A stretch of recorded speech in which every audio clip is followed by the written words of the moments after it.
Түн Алланың нығметі. Құранда Аллах Таала Алла сендерге түнді берді демалу үшін деген. Сондықтан түн демалу үшін арналған. Ойын ойнау үшін, PlayStation ойнау үшін, бір жиналып компьютер ойнау үшін арналмаған. Ертең ол үшін де жауап береміз. Әсіресе пайдасыз бос нәрсемен көп шұғылдану ол жаман нәрсеге алып келеді. Алланың қаһарына алып келеді.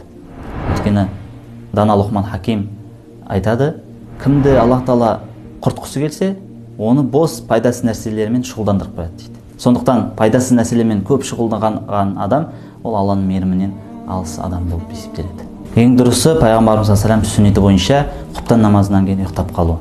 Өйткені пайғамбар саллаллаху құптаннан кейін ояу жүру сәхар дейді. Және самар, әңгіме, бос әңгіме айтуды тыйым салған.